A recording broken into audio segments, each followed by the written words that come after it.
नमस्कार। तो सवाल ये है कि डॉली चाय वाले के साथ बिल गेट्स ने चाय क्यों पी? और दूसरा सवाल, डॉली चाय वाले के साथ मुकेश अंबानी चाय क्यों नहीं पीते हैं? बहुत पेचीदा सवाल है और इस सवाल का जवाब देने के लिए हमारे पास एक सचमुच का बड़ा वाला एक्सपर्ट मौजूद है, जो डाइवर्सिटी पर, दुनिया के ग्लोबल पूंजीवाद पर और फिल्मों का और स्टाइल का बड़ा जानकार है। पता नहीं कितनी किताबें लिख चुका है। एच एल दुसाद जी, स्वागत है एच एल दुसाद साहब।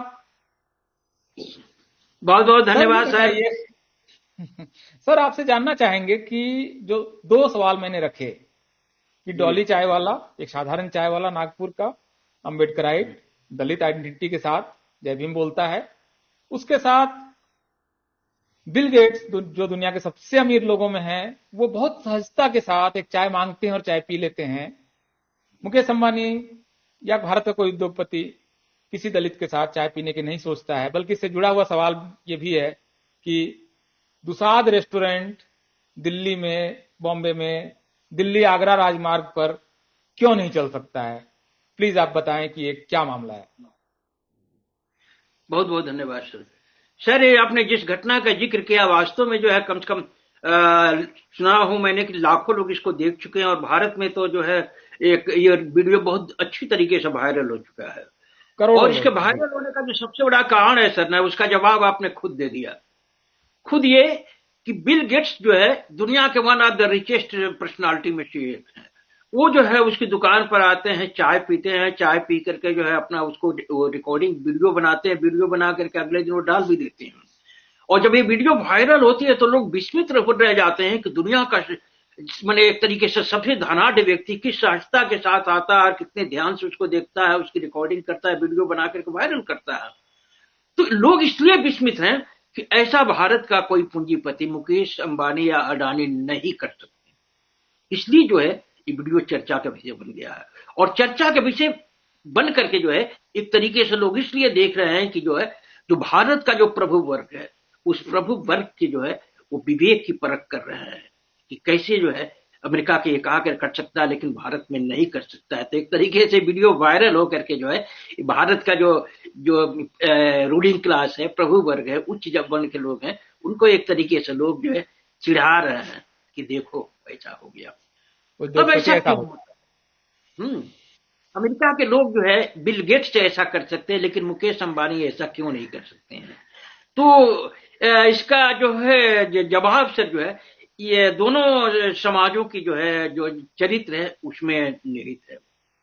भारत का समाज सर जो जाति समाज है, जाति समाज में जो है दलितों की स्थिति जो है बिल्कुल मानवेतर के रूप में है, डिह्यूमनाइज के रूप में है। ये जो है ये कहीं से भी जो है अधिकारों के भोग के अधिकारी नहीं है, ऐसा हिंदुओं के जेहन में है। हजारों साल से इनके जेहन में बात बिठाई गई है कि दलितों के स्पर्श से जो है आप ये अपवित्र हो जाते हैं।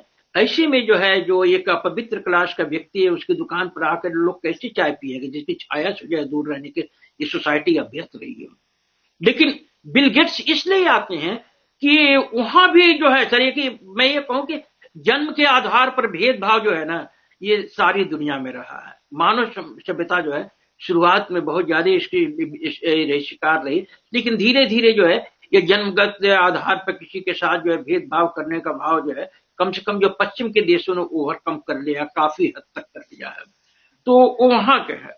अब वहां के लोग जो है ना मनुष्य को मनुष्य के रूप में देखने का अभ्यास है, जबकि भारत के जाति समाज में आप इसकी कल्पना नहीं कर सकते हैं। मैं अपनी कई टिप्पणियों में लिखा हूं कि भारत समाज जो है मानव सभ्यता की दौड़ में कम से कम 400 साल पीछे है। 400 साल पीछे इसलिए है कि इसको मनुष्य को मनुष्य के रूप में सम्मान देने की तमीज ही नहीं है। ये जन्मगत आधार पर कौन उच्च वर्ण में पैदा हुआ उसको सम्मान दे रहा है, जो निम्न वर्ग का व्यक्ति है उसको जो है मैंने उसके साथ हिंतर व्यवहार करना है। और दलितों के साथ तो जो है बिल्कुल एक तरीके से जैसे कुछ रोगी के साथ किया जाता है उस टाइप का व्यवहार करना है। तो जिन दलितों की स्थिति भारत के समाज में एक कुष्ठ रोगी जैसी रही है, पवित्रता का जो एक जो डिपो रहे, उनके साथ आकर के भारत का मुकेश अंबानी या अडानी कैसे चाय पी सकते, इसकी कल्पना लोग नहीं कर सकते हैं। लेकिन मुकेश अंबानी और अडानी से भी बढ़ करके जो बिल गेट्स है वो आते हैं और पीते हैं। तो इसलिए पीते हैं सर कि वहां का समाज जो है जन्म के आधार पर किसी को छोटा बड़ा समझने की मानसिकता से धीरे धीरे जो है काफी हद तक उभर चुका है। एक सवाल है सर यहाँ पर अपना मेरा, सर एक प्रश्न है कि देखिए अमेरिका में तो स्लेवरी थी, भारत में उस तरह की स्लेवरी नहीं रही है, दूसरे तरह की स्लेवरी रही है, लेकिन देखते देखते अमेरिका यहाँ पहुंचा कि जिन ब्लैक्स को आदमी नहीं समझा जाता था उसको उन्होंने व्हाइट हाउस में बैठा दिया। और आज की तारीख में अमेरिका के ज्यादातर काफी मतलब बड़े फिल्म स्टार और टीवी स्टार ब्लैक्स हैं। रिहाना जो है ब्लैक है, मतलब डेंजल वाशिंगटन से लेकर सारे लोग वहां पर आप जानते हैं। तो आप उसके अध्येता भी हैं और आप इस विषय के तो मुझसे बहुत ज्यादा इस विषय पर आपका अध्ययन भी है। तो अमेरिका जिस चीज से उबर पाया, पहले तो स्लेवरी से और उसके बाद फिर सेग्रीगेशन से, जिम क्रॉ लॉ से उबर गया और डाइवर्सिटी लेकर चला आया, भारत क्यों नहीं कर पा रहा है? मतलब हम में ऐसा कौन सा खोट है कि हम उस रेस में, उस दौड़ में ढंग से शामिल भी नहीं हो पा रहे हैं? आज भी मतलब जो मैंने शुरुआत में ही कहा था कि दिल्ली से आप आगरा चले जाइए तो आप शर्मा ढाबा चला सकते हैं, यादव ढाबा भी चला सकते हैं, मतलब पटेल ढाबा भी चला लीजिए, लेकिन जाटव ढाबा और दुसाध ढाबा या पासी ढाबा आप नहीं चला पाएंगे, चमार ढाबा आप नहीं चला पाएंगे। तो ये जो समस्या है, इस समस्या का क्या उत्तर है, ये मैं आपसे समझने की कोशिश कर रहा हूँ। सर ये जो समस्या है, ये समस्या ऐसी है जिससे उबरना भारत समाज के लोगों के लिए काफी कठिन है। इस समस्या का स्रोत जो है धर्मशास्त्र है, धर्मशास्त्र है। डॉक्टर अंबेडकर ने एनिहिलेशन ऑफ कास्ट में इसका जवाब देते हुए कहा है कि दलितों के साथ जो भेदभाव होता है, उत्पीड़न होता है, जो इनके साथ जो अस्पृश्यता का जो है आचरण किया जाता है, उसके लिए जो है दोष इनका नहीं है। ऐसा नहीं कि हिंदू जो है वो क्या नाम है बर्बर हैं, जंगली हैं, उनमें मनुष्यता नहीं है।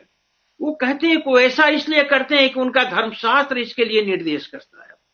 तो धर्मशास्त्रों में जो चार वर्ण के जो है, चार कैटेगरी के समाजों का जो ये है डिवीजन है, उसमें जो है दलित जो है निम्नतर वर्ण में आते हैं और इनकी स्थिति जो है बिल्कुल जो है डिह्यूमनाइज्ड रही।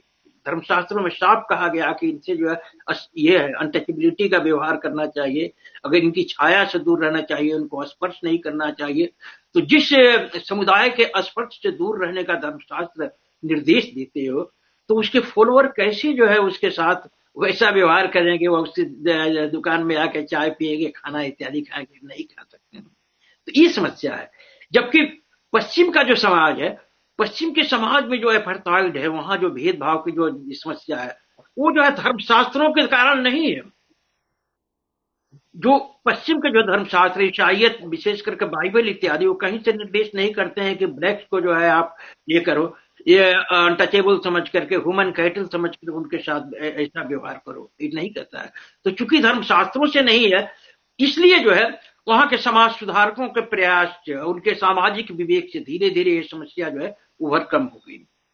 डॉक्टर अंबेडकर ने खुद जो है अपने किताब में लिखा है, भारत और अमेरिका के खासतौर से जो बात हम लोग अभी प्रभु वर्ग की कर रहे हैं, रूलिंग क्लास की कर रहे हैं, तो डॉक्टर अंबेडकर जो है अपनी किताब में लिखते हैं कि भारत और अमेरिका में क्यों बेसिक फर्क है।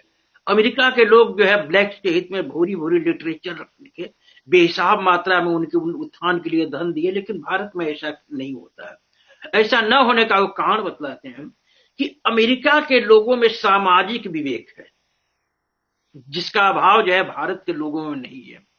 भारत के लोगों में जो भी विवेक है वो अपनी जाति वर्ण के लोगों तक सीमित है, दूसरे वर्णों के प्रति उनके मन में नहीं है। तो अमेरिकी समाज जो है डॉक्टर अंबेडकर के शब्दों में जो है बहुत पहले से सामाजिक विवेक से समृद्ध रहा, और इसी सामाजिक विवेक का नतीजा होता है कि जिन दलितों की स्थिति, जो ब्लैक्स की स्थिति दलितों से ही कहीं बदतर थी, वो जो है धीरे धीरे जो है न सिर्फ मुख्य धारा में आते हैं, बल्कि आज की तारीख में जैसे आपने कहा कि डेंजिल वाशिंगटन, रिहाना, ओपरा विंफ्रे इत्यादि के रूप में इनकी उपस्थिति दिखाई पड़ती है, एक बराबर के मनुष्य के रूप में। एक प्रश्न उठता है सर यहाँ पर, एक प्रश्न उठता है कि जो अमेरिका में स्लेवरी खत्म करने की लड़ाई हुई और एक लेवल पर बाद में सेग्रीगेशन, वोटिंग राइट्स और सिविल राइट्स का जो पूरा मूवमेंट हुआ, उसमें व्हाइट्स की बहुत बड़ी भूमिका थी। स्लेवरी की लड़ाई तो जैसा कि आपने पहले भी लिखा है कहीं पर कि वो लड़ाई तो व्हाइट्स ने लड़ी कि स्लेवरी को खत्म करना, इस चक्कर में 10 लाख व्हाइट्स मारे गए। तो इसको आप थोड़ा सा डिटेल, एक तो आप इसका हमें ब्यौरा दें, और हम ये जानना चाहेंगे कि भारत में सवर्णों ने जाति के खिलाफ कौन सी लड़ाई लड़ी है। ये दो जो एक दो कंट्रास्ट है, दो अलग अलग जो देशों के दो अनुभव हैं, इन अनुभवों के बारे में कृपया आप हमें बताएं। नहीं, ऐसा ऐसा कोई एग्जाम्पल नहीं है। और जहां तक कंपेयर हम लोग कर रहे हैं कि सिविल वार से, तो उसकी मिसाल तो दुनिया में मिलनी ही संभव नहीं है। सिविल वार जो 5 सालों तक चला था, अमेरिका का गृह युद्ध जो 5 सालों तक चला था, जैसे आपने बताया कि 10 लोग मारे गए, 10 लाख 10 लोग लाख मारे लोग। गए। उसकी खासियत क्या थी? उसकी खासियत ये थी कि गोरे ही गोरों के खिलाफ हथियार उठा लिए थे। जिन गोरों में अपने पुरखों के पापों के प्राश्चित करने की भावना उठी थी, जो आपके नॉर्थ अमेरिका के लोग थे, उत्तर अमेरिका के लोग थे, उन्होंने उठा लिया था हथियार अपने ही उन भाइयों के खिलाफ जिनमें वास कर रही थी उनके पुरखों की आत्मा। जिन पुरखों ने जो है अश्वेतों का दमन करके, उनका उत्पीड़न करके बिल्कुल जो है मनुष्य ह्यूमन कैटल जैसा किया, वो जो है उत्तर अमेरिका के लोगों के विवेक को प्रभावित किया और इससे जो है इसका प्रायश्चित करने के लिए वहां से शुरुआत करते हैं। और इसकी शुरुआत लिटरेचर से होती है सर। मैं भारत के लिटरेचर की तुलना इसी से करता हूं कि इस देश में कोई भी जो है रविंद्रनाथ टैगोर से लेकर के तमाम ये जो है भारत के इतिहास में कोई जो है हैरियट बीचर की भूमिका में अवतरित नहीं हो पाया। हैरियट बीचर स्टो ने क्या किया? हैरियट बीचर स्टो कोई जो है वो प्रोफेशनल लेखिका नहीं थी, ये गृहिणी थी, पादरी पिता की पुत्री थी। उन्होंने जो है अश्वेतों का, ब्लैक्स का जो प्लाइट देखा, जो गोरों के द्वारा उनका उत्पीड़न हो रहा, तो उससे उनमें प्राश्चित बोध जमा, उनके विवेक को झकझोरा। और जब विवेक को झकझोरा तो वो जो है उनका ड्राइंग बना बना करके अखबारों में देने लगे। उनका वो चित्र इतना स्पर्श किया लोगों को कि डिमांड उठने लगे कि आप इसको प्लीज किताब का रूप दो। और वो किताब का रूप देती हैं। 1852 में उनकी किताब रिलीज होती है, अंकल टॉम्स केविन, और इसने बिक्री के सारे रिकॉर्ड तोड़ दिए सर। मुझे लगता है कि कम्युनिस्ट पार्टी के मैनिफेस्टो जो 1848 में रिलीज होता है, उससे ज्यादा इम्पैक्ट इसका रहा। इस किताब के रिलीज होने के बाद से यूरोप के जो ये थे सिर्फों को जो है मुक्त करने की एक होड़ लग गई। और अमेरिका में तो जो है जो निग्रो दास हैं उनको लिबरेट कराने की एक चाह पैदा हो जाती है। और इसी के फलस्वरूप इतना मामला आगे बढ़ जाता है कि इसी मुद्दे पर जो है अब्राहम लिंकन चुनाव लड़ते हैं। और चुनाव लड़के जो है निग्रो स्लेवरी जो है उनकी राष्ट्रपति चुनाव का मेन इश्यू था, और उस मुद्दे पर वो होते। सोचिए समाज कितना जो है विवेकवान है, जिनका शोषण करके अमेरिका की जो समृद्धि खराब हुई थी, उनके लिबरेशन के लिए जो है एक व्यक्ति को जो है देश का जो सर्वे सर्वा बनाता है। और वो जब वो हो जाते हैं उसके बाद से साउथ की जो अमेरिकी हैं उनको लगता है कि जब ये निग्रो स्लेवरी का पूरी तरीके से खात्मा हो जाएगा तो हमें वो सस्ते लेबर नहीं मिलेंगे जो अब तक ये होते रहे। इसके बाद से जो है सिविल वार शुरू होती है, और सिविल वार में जो है उत्तर के लोग जो है दक्षिण के लोगों के खिलाफ हथियार उठा लेते हैं। तो ऐसी तो घटना ही दुनिया में नहीं हुई है। भारत में तो इसकी कल्पना ही नहीं कर सकते, कोई भी इसका मिसाल नहीं है। थोड़ी सी मिसाल जो है आपका ये होता है, पिछली सदी के 70 के डेकेड में थोड़ा सा दिखाई पड़ता है, जब ये आपके माओवादी नक्सलवादी वगैरह का उदय होता है, तो ये जो है थोड़ा दलित उत्पीड़न से बचाने के लिए जो है वो कुछ वो करते हैं। लेकिन ऐसा नहीं कि इनके ये एजेंडे में दलित मुक्ति रही। दलितों की सर जो मेन समस्या है, लीडरशिप भी उन्होंने अपने पास रखी, तो एक तरह से उसमें तो नुकसान काफी हो गया बल्कि दलितों का उस पूरी लड़ाई में। वो एक दूसरा ही प्रश्न है, वो प्रसंग है।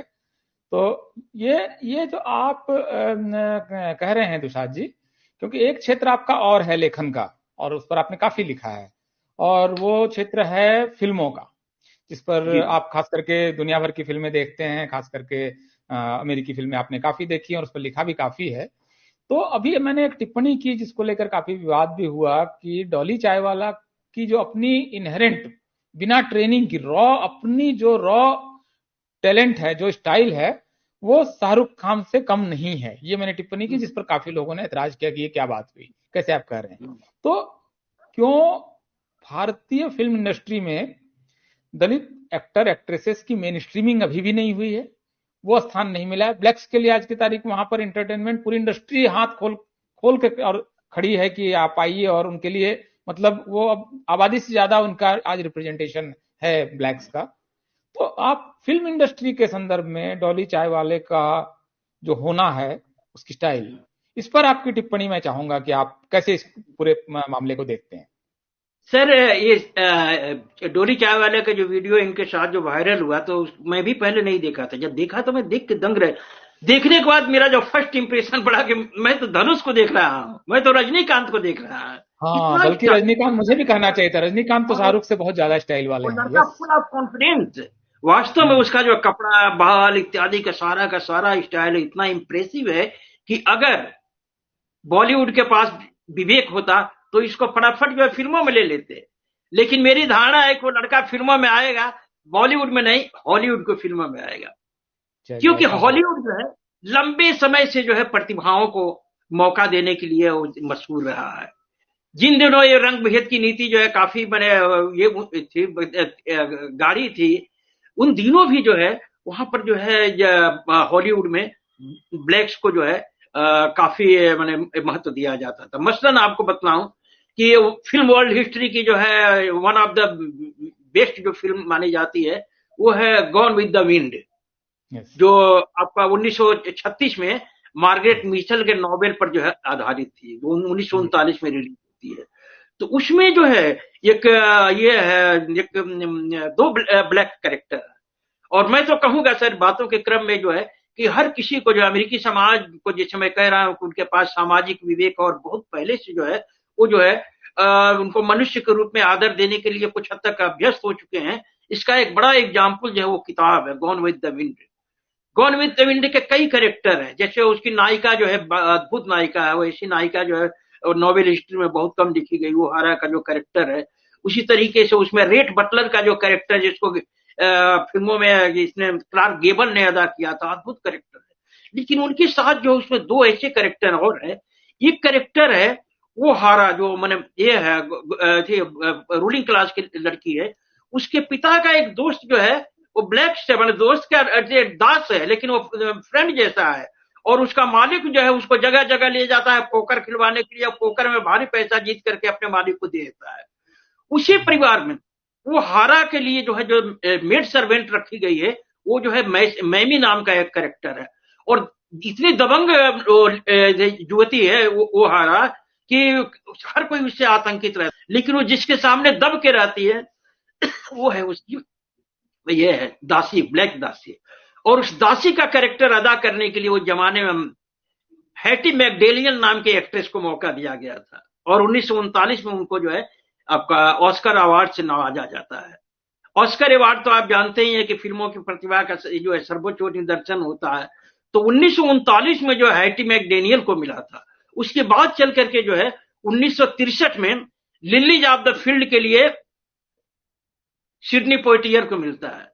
सिडनी पोइटियर का नाम लेने पर आंखें भर आती है सर। तो 1963 में सिडनी पोइटियर को मिलता है। और उसके बाद तो चल करके नई सदी में 2000 के बाद जो है वो धारा ही वहां पर खुल जाती है। एक तरीके से ऑस्कर में जो है डाइवर्सिटी लाने का एक ये मुहिम छिड़ जाता है। उसी के फलस्वरूप आप देखते हैं कि एक साथ जो है हैली बेरी को मॉन्स्टर बॉल में ट्रेनिंग डेज के लिए जो है डेंजल वाशिंगटन को जो मिलता है। और उसमें 5 बेस्ट की कैटेगरी में ये भी शामिल थे, विल स्मिथ भी शामिल थे अली जी। फिल्म के लिए। तो यहाँ से एक फ्लड गेट खुल वहां जाता तो और खैर मार्लिन मोनरो से लेके सब लोगों ने डाइवर्सिटी लाने का इतना प्रयास किया, मार्लिन ब्रांडो ने, मतलब वहां तो एक धारा ही रही है कि सबको मौका देना है। तो ये एक, लेकिन भारत में शायद अभी भी हम बहुत पीछे हैं एक तरह से, खास करके डाइवर्सिटी के मामले में। फिल्मों में डाइवर्सिटी तो अभी बहुत शायद दूर ही है, और इस वजह से बहुत चुने हुए 2 4 5 10 परिवारों के लोग और प्रभावशाली लोग चिट्ठी लेकर जाते हैं और काम मिलता है टाइप का ही अभी भी चलन तो यही है। जरूर ऐसा है कि अब कुछ चिट्ठी लेके जाते हैं, उसमें कुछ टैलेंटेड भी होते हैं, लेकिन बगैर चिट्ठी के तो काम नहीं मिल सकता वहां पर। तो ये तो स्थिति है। इसमें एक चीज, अब दूसरा चीज जो आपने फिल्म हिस्ट्री के बारे में एक डिटेलिंग आपने हमें दी, तो ये दोनों फील्ड में, इंडस्ट्री में और फिल्म वर्ल्ड, कम से कम 2 जगह डाइवर्सिटी का क्या फायदा है ये अमेरिका ने साबित किया है। मैं आपसे जानना चाहूंगा, जो दर्शक आपके खास करके डाइवर्सिटी पर किए हुए काम से परिचित नहीं है, तो अब चूंकि आपने हमें 2 चीजें तो मुख्य रूप से बताई कि मतलब डॉली चायवाला का होना भारत के उद्योगपतियों के लिए कितनी असहज बात है और किस तरह से उसको लेकर सहज नहीं है। दूसरा, आपने एक वहां के हिस्टोरिकल कॉन्टेक्स्ट में बताया कि क्यों अमेरिका अमेरिका बन गया और भारत कैसे भारत ही रह गया। तीसरा, आपने फिल्म इंडस्ट्री की बात कही। अब मैं आपसे एक चीज और जानना चाहूंगा कि ये जो डाइवर्सिटी का विचार है, इसको आप हमें संक्षेप में थोड़ा समझाइए 5 मिनट में कि क्या विचार है और आप इसके दीवाने क्यों हैं। क्यों आप चाहते हैं कि भारत का जो उद्योग जगत है और भारत का जो समाज है वो डाइवर्सिटी को अपना ले? तो अमेरिका हो, न्यूजीलैंड, हर जगह जो है जन्म के आधार पर सताए गए लोगों का एक समूह रहा है, जिसका जो है आप कह सकते हैं कि जिनके हाथ में सत्ता रही उनके द्वारा जो है उनका जो है ये उत्पीड़न हुआ, बहिष्कार हुआ। वही चीज दलितों के साथ होता है। तो मेरा एक मानना है बात सर, कि चाहे दलित हो, चाहे अमेरिका के ब्लैक्स हो, चाहे आपका जो है न्यूजीलैंड और ऑस्ट्रेलिया के मूल निवासी, सबके साथ एक समस्या रही सर। वो समस्या क्या थी? शक्ति के स्रोतों से बहिष्कार। सारी दुनिया में जो समस्या का जो सृष्टि हुई है, जिसको हम आर्थिक और सामाजिक विषमता मानते हैं, तो इस विषमता के मूल में क्या है कि जो शक्ति के 4 स्रोत होते हैं, आर्थिक, राजनीतिक, शैक्षिक और धार्मिक, ये जो है इससे बहिष्कार ही जो है, चाहे अमेरिका के ब्लैक्स हो, चाहे वहां के मूल निवासी हो, चाहे दलित हो, इनकी ये समस्या शक्ति के स्रोतों से बहिष्कार। जो अनटचेबिलिटी की बात करते हैं, चाय आकर के हमारे डॉली का कोई चाय पी न पिए इसकी हमें कोई समस्या नहीं है, किसी दुसाध रेस्टोरेंट में आकर कोई खाना खाए इसकी समस्या नहीं है। डॉक्टर अम्बेडकर ने कहा है कि अनटचेबिलिटी का असल चीज है एक क्या बोला जाता है उसको, एक्सक्लूशन, बहिष्कार। तो ये बहिष्कार जो है सिर्फ छूने की समस्या तक नहीं, ये बहिष्कार है कि शक्ति के जितने भी स्रोत हैं सर, आर्थिक, राजनीतिक, शैक्षिक और धार्मिक, उससे जो है जो दलित हैं, शूद्र, अतिशूद्र हैं, उनको जो है इससे एक्सक्लूड करके रखा गया है। तो सारी लड़ाई होनी चाहिए एक्सक्लूशन के लिए। तो ये समाज तो इनके साथ जो अनटचेबिलिटी बरतता ही है। सबसे बड़ी बात की जो शक्ति के स्रोतों में एक्सक्लूशन को आज भी जो है ये मानता है। देखा देखिए, डोरी चाय वाले को देखा देखिए, हो सकता है कि कोई दलित रेस्टोरेंट में जाकर लोग चाय पीना शुरू करे, लेकिन ये जो सोर्सेज ऑफ पावर है उसमें हिस्सेदारी नहीं देंगे। सोर्सेज ऑफ पावर, मंदिर का पुजारी नहीं बनाएंगे इनको फिल्म इंडस्ट्री जो है एक शक्ति का स्रोत, उसमें हिस्सेदारी नहीं दे सकते हैं। ट्रेड कॉमर्स की जो गतिविधियां उसमें हिस्सेदारी नहीं दे सकते हैं। ये समस्या भारत की है। भारत की इस समस्या में जो है आशा की एक किरण जो है अमेरिका की सोसाइटी दिखाई पड़ती है। अमेरिका की सोसाइटी ने जो डाइवर्सिटी पॉलिसी लागू की है सर, वो पॉलिसी बेसिकली भारत का जो आरक्षण पद्धति है, डॉक्टर अम्बेडकर का दिया हुआ जो आरक्षण, उसी का एक्सटेंशन है। जब हम लोग ये करते हैं कि जब सिविल राइट मूवमेंट चला था 1955 में, जो मार्टिन लूथर किंग जूनियर ने चलाया, उसके बाद से जो है आपको पता ही होगा कि रोजा पार्क्स ने जो है अलबामा के बस में जो प्रोटेस्ट किया, उसके बाद से जो है ब्लेस का साइक बदल जाता है। बस में बैठने के लिए उन्होंने उनका जो एक क्रांतिकारी काम किया कि गोरों की सीट पे बैठ गई थी। रोजा पार्क्स को जो है उसको कहा जाता है mother of liberty, mother of civil right movement, ऐसा उनको नाम दिया गया। तो उन्होंने जो है अलबामा के बस में जो आरक्षित सी सीटें जो है ब्लैक्स के लिए, उस पर जो है जब एक गोरी महिला बैठना चाहती थी, करने के बाद हिस्ट्री बदल गई और ब्लैक्स का साइक भी बदल जाता है। जब साइक बदल जाता है उसके बाद से ब्लैक्स में जो प्रतिरोध की एक भावना पैदा होती है, और यही प्रतिरोध जो है इस वंचना के खिलाफ, सोर्सेज ऑफ पावर से एक्सक्लूशन के खिलाफ जो है परवर्ती काल में जो है एक मूवमेंट का रूप लेता है। और हम लोग देखते हैं कि 1966 आते आते जो है वहां पर ब्लैक पैंथर की स्थापना हो जाती है, इसमें जो है बड़ा काम होता है। ये जो इनकी तरफ से जो है ये प्रतिरोध की भावना जो पैदा होती है, इस पर अंकुश लगाने के लिए लिंडन बी जॉनसन ने 1967 में एक आयोग बिठाया। जस्टिस ओटो कार्नर थे, उनके अध्यक्षता में आयोग बैठा। और देखिए नीयत कितनी सही थी उनकी, लिंडन बी जॉनसन की। मुझे लगता है कि जुलाई जो है 1967 में यह आयोग बिठाया जाता है। कर्नल आयोग की रिपोर्ट में बतलाया जाता है कि अमेरिका में डिवीजन है, ये समाज जो है अशांति की तरफ बढ़ रहा है। शांति स्थापित करने के लिए जरूरी है कि जो डिप्राइव सेक्शन है उसको संपदा संसाधनों में हिस्सेदारी दो। तो हिस्सेदारी देने के लिए कोई उस समय तक जो है उपाय नहीं थे, पॉलिसी नहीं थी। इसी हिस्सेदारी की पॉलिसी के लिए अमेरिका का जो प्रेसिडेंट है वो भारत की आरक्षण पद्धति को लेते हैं। मार्क गालंटर नाम के एक थिंकर है, अमेरिकी थिंकर है, उन्होंने काफी कुछ लिखा है। वो साफ कहते हैं कि जो अमेरिका की डाइवर्सिटी पॉलिसी है, बेसिक आइडिया जो है इंडिया से की हुई, वो बोरो की हुई है। तो अमेरिका जो है भारत के आरक्षण को जो है वो लेता है, और लेने के बाद से उसका जो विस्तार जो है all force sources of power तक कर देता है। जिसे भारत में किया गया, लड़ाई लड़के बाबा साहब लंबे समय तक लड़े, तो उनको शक्ति के कुछ स्रोतों तक अपने इसको कन्फाइन किया गया है। मसलन जो है आप स्कूल के एडमिशन में आरक्षण पा सकते हैं, नौकरियों में पा सकते हैं, पॉलिटिक्स में पा सकते हैं, ये सब तो है, लेकिन शक्ति का और भी स्रोत है ना। बाबा साहब ने खुद कहा है कि धर्म एक स्रोत है, और उससे जो है अपना समाज जो है पूरी तरीके से एक्सक्लूड है।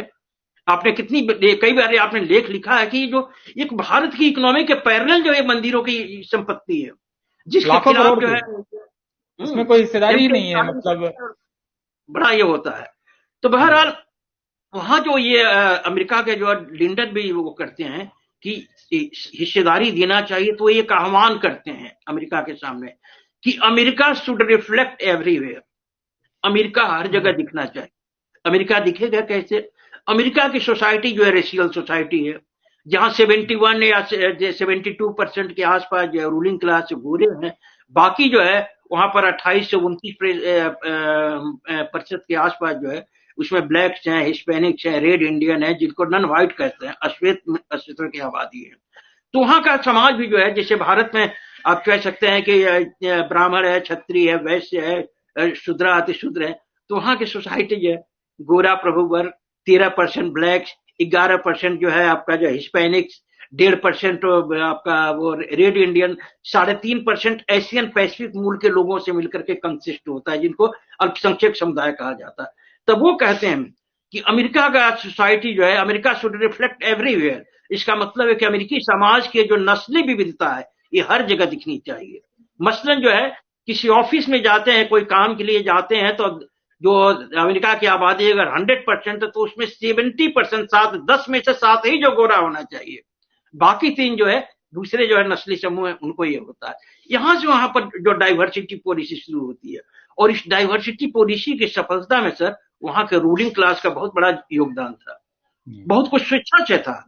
तो जिससे मैं कहा कि फायदा हुआ उनको, उद्योग को फायदा हुआ, फिल्मों को फायदा हुआ, हर क्षेत्र को फायदा हुआ, तमाम जगह का टैलेंट आया। तो अमेरिका बनाई इसलिए क्योंकि उसने हर तरह के टैलेंट का स्वागत किया।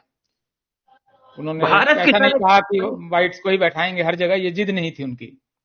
भारत की सर एक बड़ी जो है समस्या है क्या, इस देश के योजनाकारों ने, इस देश के जो इतिहासकार और समाजशास्त्री हैं, उन लोगों ने इस बात का सर ये हिसाब नहीं किया कि जो वर्ण व्यवस्था जिसको है, जो हिंदू धर्म का प्राणाधार वर्ण व्यवस्था है, वर्ण व्यवस्था बेसिकली जो सोर्सेज ऑफ पावर के डिस्ट्रीब्यूशन की व्यवस्था है, इसके तहत हजारों साल से जो शूद्र अतिशूद्र, दलित, आदिवासी, पिछड़ों को जो एक्सक्लूड करके रखा गया शक्ति के स्रोतों से, ह्यूमन रिसोर्स की इतनी बर्बादी तो विश्व इतिहास में कहीं नहीं हुई।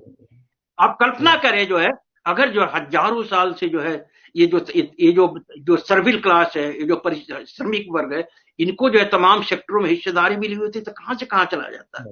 तो अमेरिका के उत्थान का बड़ा कारण वही है। आप याद करें सर, 70 के आसपास जो है अमेरिका के पैरेलल जो रसिया हुआ करता था, हम तो छोटे थे उस समय, तो रसिया के हम लोग वहां रसिया हुआ करता था। लेकिन आज रसिया जो है विकास की दौर में अमेरिका के सामने कहीं कुछ नहीं है। अमेरिका डिस्ट्रीब्यूटेड जो है सबसे समृद्ध है। तो समृद्धि का जो बड़ा कारण है कि उसने जो है जो डिप्राइव सेक्शन है उसके टैलेंट को हर क्षेत्र में यूज किया। उसने जो है देश के लोगों को जो है वो क्या नाम है, जो उनमें प्रतिभा है उनको जो है आमंत्रित किया अपने ये कंट्रीब्यूट करने के लिए। और मुझे उम्मीद है कि अपना डॉली चाय वाला भी जो है वहां जा हॉलीवुड में मौका पा सकता है बॉलीवुड के पहले। तो बहरहाल अमेरिका में जो डाइवर्सिटी पॉलिसी लागू होती है उसके तहत जो है ऑल सोर्सेज ऑफ पावर में हिस्सेदारी देने की एक पॉलिसी बनती है। वो सिर्फ नौकरी तक सीमित नहीं रहती है, नौकरी से आगे बढ़ के तमाम सेक्टरों में। तो वो पॉलिसी दूसरा चीज जैसे आप बार बार कह भी रहे हैं कि भारत में उद्योग व्यापार क्षेत्र में और फिल्म कला वगैरह के क्षेत्र में जो डाइवर्सिटी नहीं आई, ये एक बड़ी समस्या है और इसकी डिमांड भी बहुत कम है। तो हम लोग देखिए इस विषय पर मुझे लगता है कि आपका चूंकि जितना अध्ययन है उसके हिसाब से एक चर्चा में तो सारी बात हम नहीं समेट पाएंगे, तो हम डिटेल एक तरह से आपकी मास्टर क्लास चाहेंगे, आप मास्टर क्लास लें और इन विषयों पर अलग अलग भी हम आपसे बातचीत करेंगे। फिलहाल आपसे हम लोग दर्शकों से इजाजत चाहते हैं। दुसाद जी का भी लंबा समय हमने ले लिया, तो बहुत बहुत शुक्रिया आप सबका। और दुसाद जी आपका बहुत बहुत धन्यवाद कि आपने इतना सारा समय हमें दिया।